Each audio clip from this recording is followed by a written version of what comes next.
বলেছেন অতি বাম আর অতি ডান তারা নাকি তাকে সরকার থেকে সরিয়ে দেওয়ার ষড়যন্ত্র করছে, এইটা উনি বলেছেন। কিন্তু উনি বলেননি অতি হরিলুটকারী, অতি রাষ্ট্রায়ত্ত আত্মলুটপাটকারী, অতি রাষ্ট্রায়ত্ত ব্যাংকের আত্মসাৎকারী, খেলাফি ঋণের হাজার হাজার কোটি টাকা তারা আত্মসাৎ করেছে আওয়ামী লীগের ঘনিষ্ঠ সেই অতি খেলাফি ঋণ গ্রহণকারীরা, নিয়ম বহির্ভূত ভাবে হাজার হাজার কোটি টাকা যে সমস্ত অতি ব্যবসায়ীরা ব্যাংক থেকে নিয়ে বিদেশে পাচার করেছে বিনিয়োগের নামে, তারা অতি শেয়ার বাজার লুণ্ঠনকারীরা,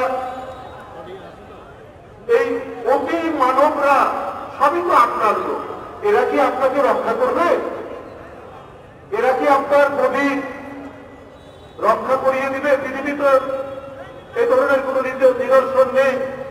এই সভ্যতার যুগে কোন স্বৈরাচার তারা মানে এই ধরনের দৃষ্টান্ত স্থাপন করেনি যে অরাজা করে, লুণ্ঠন করে, দুর্নীতি করে, নিজের দেশের টাকা লুট করে, নিজের দেশের ব্যাংকের টাকা পাচার করে ক্ষমতায় টিকেছেন।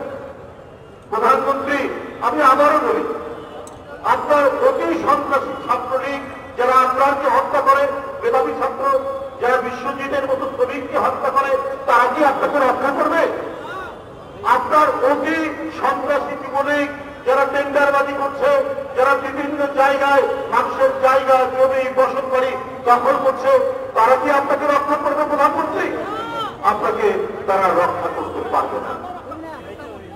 এটা হয় না, এটা কোনদিনই সম্ভব নয়। তাই যারা আজ বঞ্চিত, লাঞ্ছিত, যারা নিপীড়িত, যারা প্রতিনিয়ত জেলে যাচ্ছে, জেল থেকে বেরোচ্ছে শুধুমাত্র গণতন্ত্রের কথা বলতে, শুধুমাত্র বাক স্বাধীনতার কথা বলতে, ওই জিতবে, ওই বিজয়ী হবে, ওই চ্যাম্পিয়ন হবে বাংলাদেশে।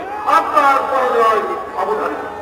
বড় বড় কথা বলছেন, অনেক উন্নয়ন, 7 কোটি এদেশের মানুষ কোন রকমে জীবন জীবিকা নিয়ে চলে, কোন রকমে টিকে থাকে।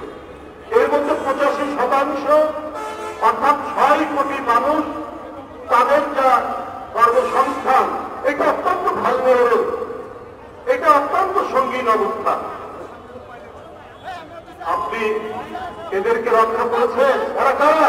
এরা রিক্সাওয়ালা, এরা ভ্যানওয়ালা, যারা ফেরি করে চা বিক্রি করেন তারা, যারা সেলসম্যান তারা, এবং যারা জমিতে দিনমজুর তারা। এদের কোন রাষ্ট্রীয় নিরাপত্তা নেই, এদের কোন সামাজিক নিরাপত্তা নেই, এদেরকে সরকার কোন প্রোটেকশন দেয় না। এদের কি হবে? আজকের মে দিবসে কোথায় উন্নয়ন? আপনি পদ্মা সেতু দেখিয়ে, আপনি ফ্লাইওভার দেখিয়ে, আপনি মেট্রো রেল দেখিয়ে, আপনি কি করে এই দুর্যোগের মধ্যে, এই ক্ষুধা অনাহারের মধ্যে, এই অতি মূল্যস্ফীতি, এই অতি দ্রব্যমূল্যের দামের মধ্যে আপনি নিজেকে টিকিয়ে রাখবেন? প্রধানমন্ত্রী, প্রধানমন্ত্রী আপনাকে সমালোচনা করলে এই যে এখন যেমন উত্তপ্ত রৌদ্র, এই ভয়ঙ্কর রৌদ্র, এই রৌদ্রে আপনার মাথা তো এমনি গরম থাকে। কত গুম খুনের যে এদেশে ঘটেছে সেটা কার নির্দেশে আমরা জানি, কিন্তু আপনার মাথা আমরা জানি যে আগ্নেয় বিরুর মতো সবসময় ঘুরতে থাকে।